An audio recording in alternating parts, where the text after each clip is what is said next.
Welcome to Gibson Steel Jack.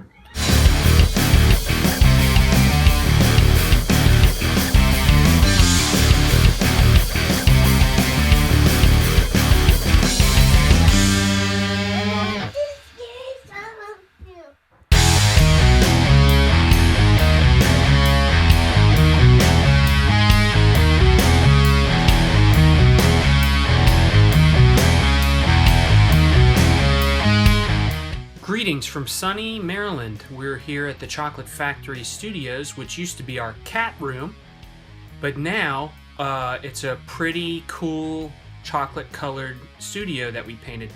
Gibson's taking a nap. He's going through, you always hear the terrible twos. He's 3 now, so we call it a three-nager because he's grumpy all the time. But we're going to give you a tour of Chocolate Factory Studios and show you what goes into making our childish videos and my music. Here's a guitar wall. We've already reviewed this Les Paul, the Gibson Les Paul Classic, and we haven't done this one yet, which is my PRS. Interesting story behind that. And here's my Sunburst Gibson Les Paul. We'll do that one in a little bit.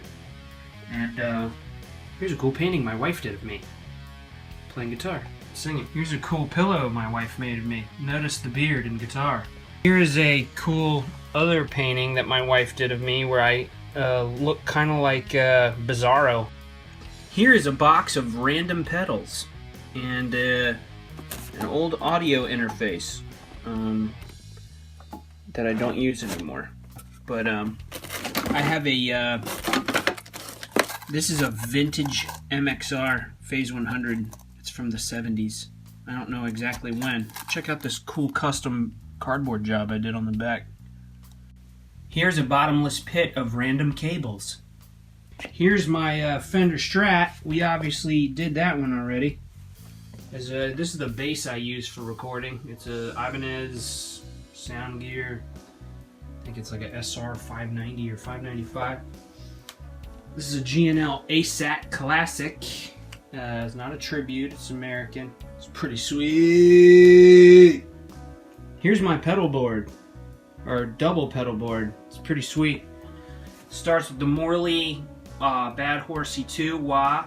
No, I'm not a fan of Steve Vai. He's a great guitar player, just not my bag.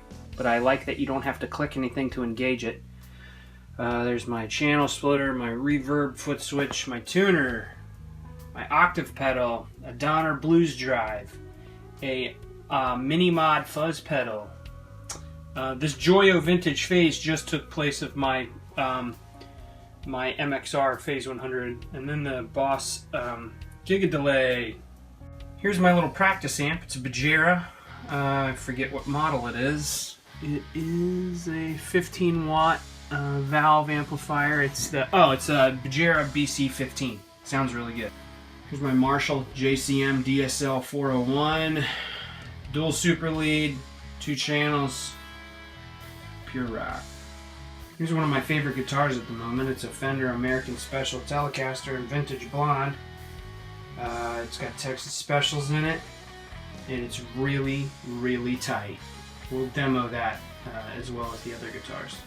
Golf clubs! This is a statue that my wife had made of me. When I'm recording in the studio, I like to get crazy. So I have this Alesis Micron synthesizer. It's really cool. We'll demo that some other time. Here's a ton of Dunlop Gator 2mm picks. I find that I lose picks just like people lose socks. We're gonna take a step outside the studio because this room really isn't that big. But we're gonna take a step outside the studio, out here to our basement where there's a little more room, and show you some other stuff. Here's a 1950s, either late 50s or early 60s K guitar. Doesn't really play very well or stay in tune, but it's in nearly perfect shape and it looks really cool. Doesn't stay in tune at all. It sounds okay. The pickups sound really, really weak, but here's Gibson's drum kit that he got for Christmas. It's a First Act Discovery drum kit. It's really cool. And then here's my Taylor. It's a Grand Auditorium acoustic electric guitar, and it looks very pretty and it sounds amazing. It's got a satin finish, so it's great. This is our dog Ben. He's a golden doodle and he's a great watchdog. A lot of times people, if they break in, they just think he's a shag carpet. Here's Gibson's sweet custom Gibson wagon. Him and his brother go for rides in it. It's got big tires on it. Isn't that neat? Calm down, Ben. Calm down. Here's the picture that greets you when you come into our house. I'm a fan of one of the worst football teams in the whole National Football League. I won't say their name because sometimes people get offended. And here's a cool blueprint my wife got me.